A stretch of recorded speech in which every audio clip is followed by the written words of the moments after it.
Bismillahirrahmanirrahim.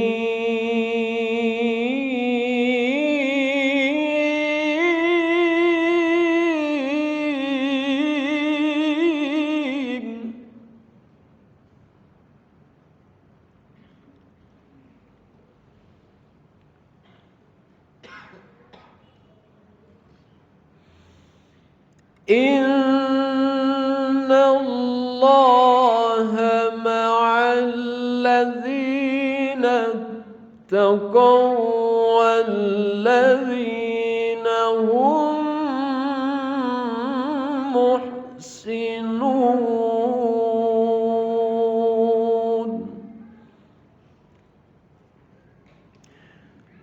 Faqala Nabi sallallahu alaihi wasallam,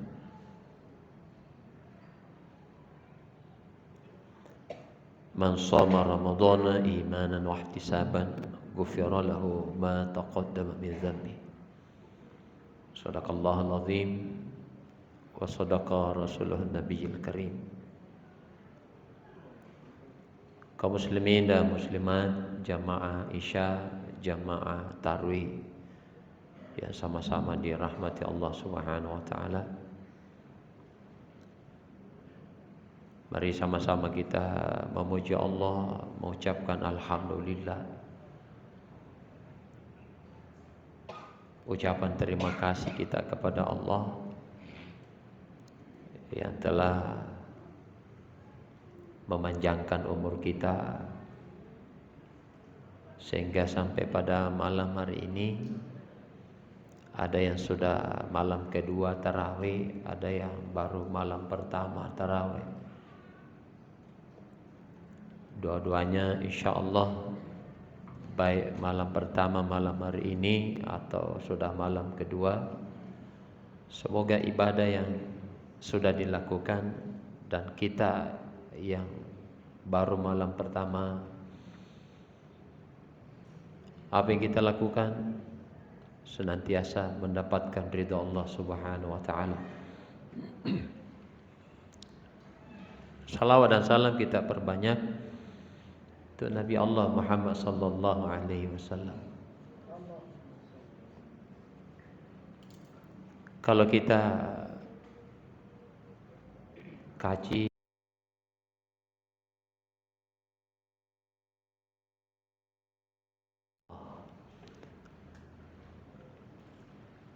kesempatan yang Allah berikan untuk sampai di bulan Ramadan tahun ini adalah nikmat yang Allah berikan. Maka diminta untuk berterima kasih, memuji kepada Allah Subhanahu wa taala. Kedua, membenarkan dalam hati bahwa Ramadan tahun ini datang, Allah yang mengutus, kemudian datang untuk menemui orang-orang yang beriman. Dan yang ketiga, cara kita bersyukur adalah memanfaatkan, memenuhi keinginan Ramadan itu sendiri. Sama dengan sholat, Allah yang menetapkan sehari semalam 5 kali 17 rakaat. Kemudian 24 jam sehari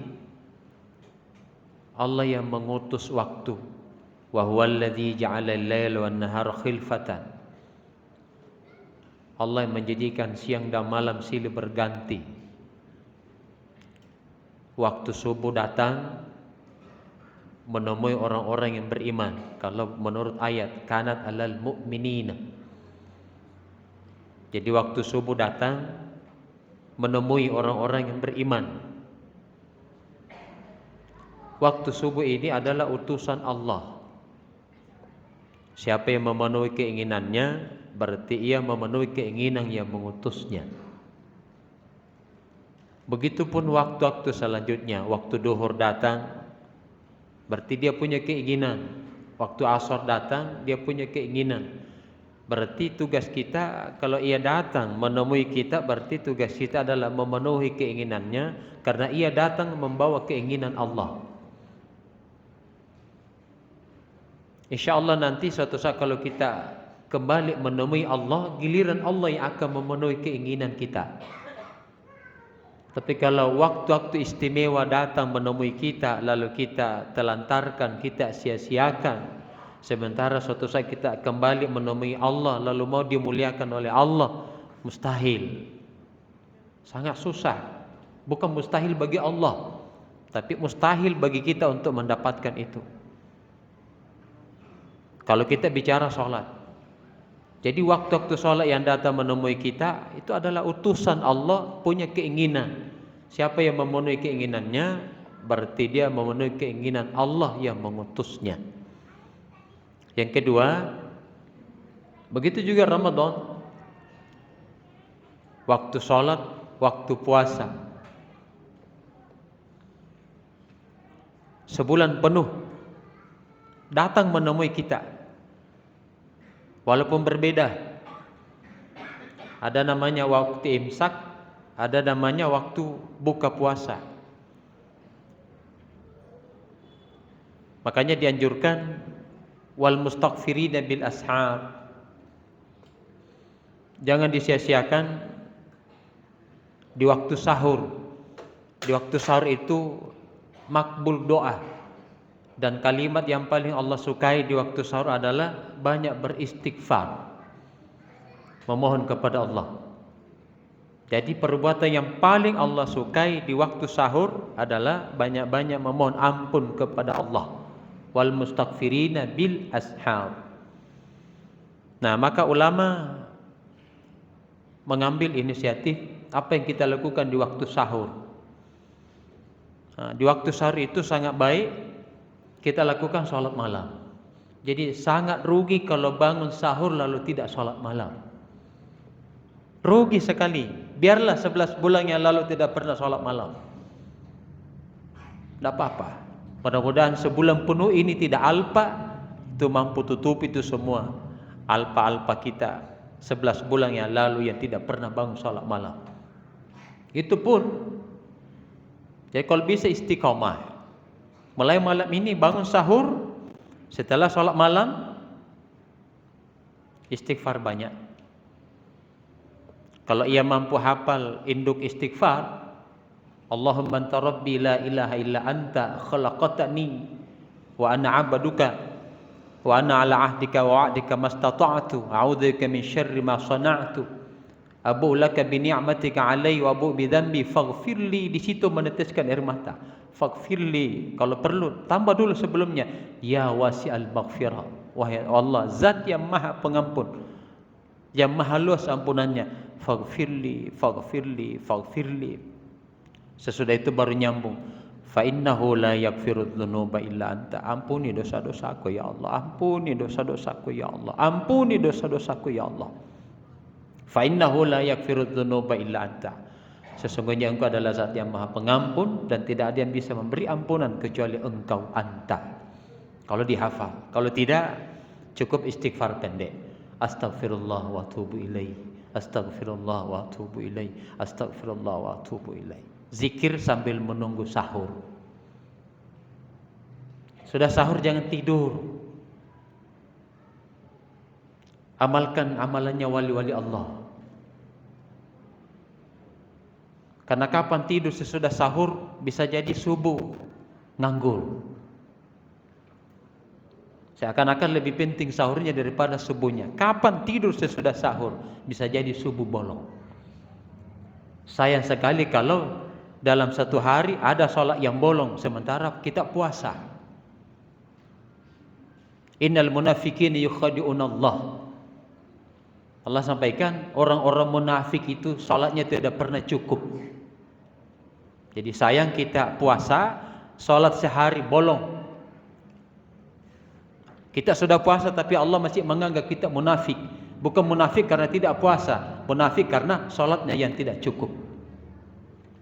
Jadi betul-betul dijaga. Makanya di fikih itu dijelaskan, kalau sahur agak diperlambat, jangan dipercepat. Sunnahnya itu kalau sahur diperlambat. Jadi diperkirakan saja, kira-kira saya bangun jam berapa. Kalau misalnya dia bangun 3:30, insya Allah tahajud bisa, zikir-zikir juga bisa. Tahajudnya jalan, sahurnya juga jalan. Setelah sahur, kalau ulama-ulama yang pernah ajari saya di Jawa, beliau di waktu sahur itu sudah mandi untuk sholat malam, sholat tahajud. Sesudah itu menunggu untuk sahur. Sudah sahur, zikir sampai masuk waktu subuh. Terserah kita zikirnya apa, mau baca Quran, mau apa, yang jelas jangan tidur. Karena di waktu sahur sampai masuk subuh itu wal mustaghfirina bil ashar, kalimat yang paling Allah sukai, zikir mohon ampun kepada Allah. Apalagi Ramadan adalah bulan Al-Quran, bulan turunnya Al-Quran. Dimanfaatkan. Kalau dia tidak mau zikir-zikir yang lain, cukup baca Al-Quran sampai masuk waktu subuh. Jadi kalau dia perkirakan sholat di masjid,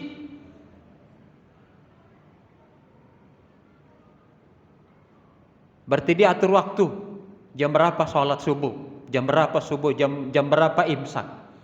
Kalau sudah imsak, dia berarti berhenti zikir, lalu lanjutkan perjalanannya ke masjid. Kalau sudah sampai di masjid, jangan sia-siakan masjid. Masjid ini punya hak. Jangan duduk kecuali tahiyatul masjid. Pokoknya jangan bolong. Sunnah jangan ditinggalkan. Kenapa? Kalau di bulan Ramadan, sunnah tetap sunnah, wajib tetap wajib. Cuma kedudukannya ada. Sunnah kedudukannya untuk menutupi kekurangan salat wajib.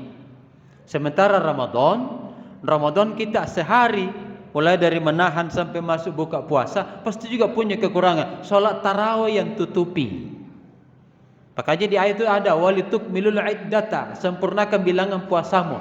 Ada orang sempurna bilangan puasanya 29 hari, tapi tarawihnya tidak cukup. Kapan ada bilangan puasa kita tidak cukup, tidak sempurna, lalu kita punya tarawih tidak cukup, berarti puasa kita yang kekurangan, berarti tidak ada yang tutupi. Begitu juga sunnah. Salat kita kadang cukup 5 waktu sehari semalam, tapi salat sunnah tidak ada. Sementara tidak ada salat wajib kecuali punya kekurangan. Nah, kedudukannya sunnah untuk menutupi kekurangan salat wajib. Kedudukannya tarawih untuk menutupi kekurangan puasa kita. Jadi cukup tarawihnya, cukup juga puasanya. Tapi tidak semua orang mampu. Makanya istiqamah. Allahumma jammilna bil afiyati wassalama wa haqiqna bit taqwa wal istiqamah. Yang diinginkan oleh Nabi adalah wa haqiqna bit taqwa wal istiqamah. Teguhkan ketakwaanku dan beri aku nikmat istiqamah. Itu yang paling penting. Datang subuh, salat sunnah, tahiyatul masjid, sambil zikir-zikir, menunggu azan. Nah, dan ini penting juga azan. Demi Allah, Bapak Ibu saudara-saudaraku, jangan disisakan kalimat azan. Kita bisa buka Al-Quran kecuali surah Al-Jum'ah. Surah Al-Jum'ah itu ya ayyuhalladzina amanu idza nudiya lis-sholati min yaumil jum'ah. Orang yang dipanggil datang salat Jumat diseru ya ayyuhalladzina amanu. Khusus Jumat. Tapi salat 5 waktu tidak. Inna sholata kana 'alal mu'minina kitaban mawquta. Langsung. Sesungguhnya saya itu adalah kewajiban bagi tiap-tiap mukmin. Di surah Thaha lagi, innani anallahu la ilaha illa ana fa'buduni wa qimis sholata lidzikri. Nah, puasa juga begitu. Puasa ya ayyuhalladzina amanu, wahai orang-orang beriman, diseru oleh Allah. Tapi kenapa salat wajib tidak? Kalau Jumat dobel diseru menurut ayat, ternyata alasan ulama kenapa puasa itu diawali dengan seruan. Yang diseru adalah orang-orang yang beriman. Sementara puasa ini wajib bagi orang yang beriman, diawali seruan. Salat juga kewajiban bagi orang yang beriman, tapi tidak diawali seruan menurut ayat. Tidak diseru. Ternyata kenapa di waktu salat ada azan? Azan itu adalah seruan. Makanya Nabi sunnahkan, setiap kalimat-kalimat azan yang kamu dengar, jawab. Ikuti kalimat-kalimatnya. Allahu Akbar, Allahu Akbar. Jawab Allahu Akbar, Allahu Akbar. kecuali asyhadu anna Muhammadar Rasulullah, salawat, kemudian hayya 'alas shalah, hayya 'alal falah, la haula wala quwata illa billah, atau masya Allah, la haula wala quwata illa billah. Kalimat terakhir la ilaha illallah. Kita dengar kalimat la ilaha illallah, ikuti kata Nabi. Apa rahasianya? Tidak ada kita kecuali di penghujung umur kita adalah kematian. Tidak ada. Siapapun kita suatu saat pasti mati. Lalu apa yang Nabi katakan? Lakinu mautakum la ilaha illallah. Talkin orang yang mau mati dengan la ilaha illallah. Apa yang sering terjadi kalau ada orang yang mau meninggal? Bervariasi. Koma, mati. Tuli, mati. Tidak sadar diri, mati. Apa yang kita harapkan? Kita jawab la ilaha illallah. Itu dalam keadaan masih mendengar, masih sehat. Kalau kita sakarat, kekuatan sudah Allah ambil, sehat sudah Allah ambil, tapi pendengaran tidak, kesadaran tidak. Bagaimana bisa dibimbing?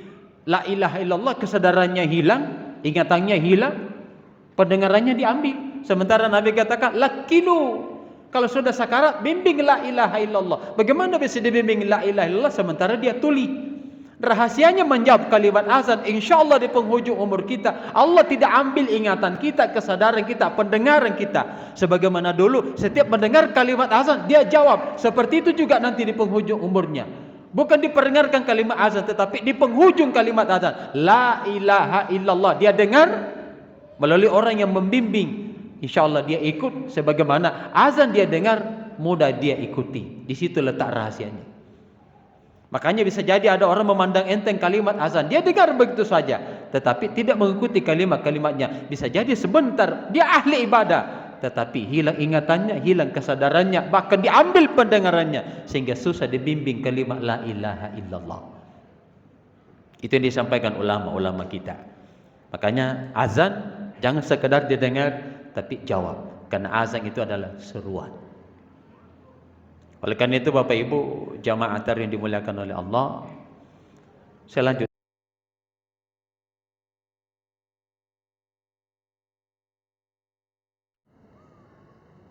karena dalam bulan Ramadan sunnah begitu berkah ini Ramadan, sunnah nilainya sama dengan wajib, sementara wajib di atasnya lagi wajib.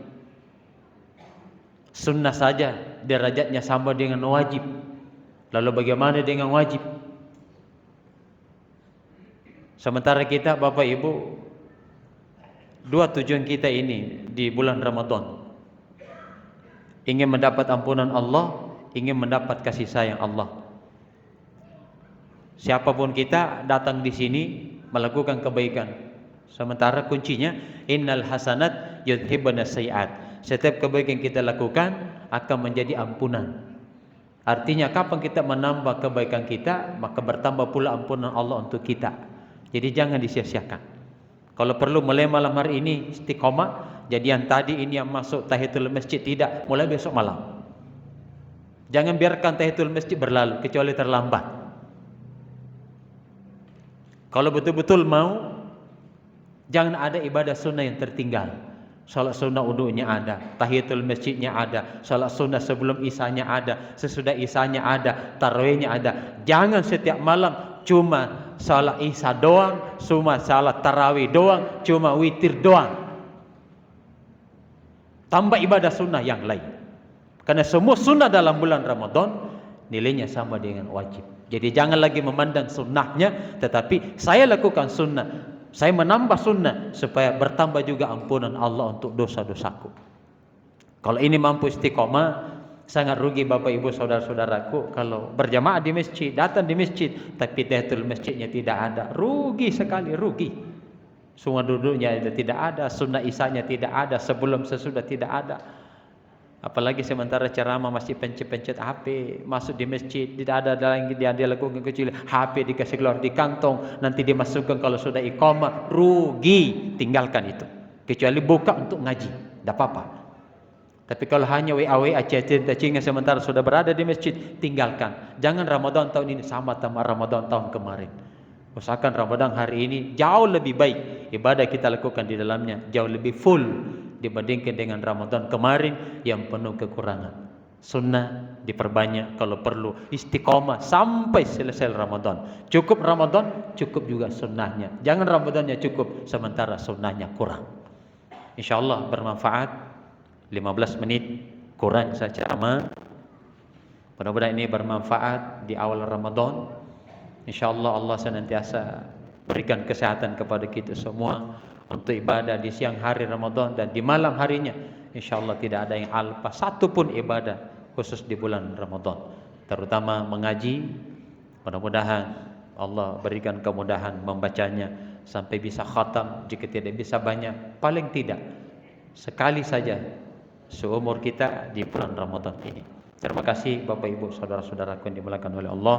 Mohon maaf atas segala kekurangan. Subhanakallahumma wa bihamdik nasyhadu an la ilaha illa anta wa nastaghfiruka wa natubu ilaik wa akhiru da'wahum anil hamdulillahi rabbil alamin.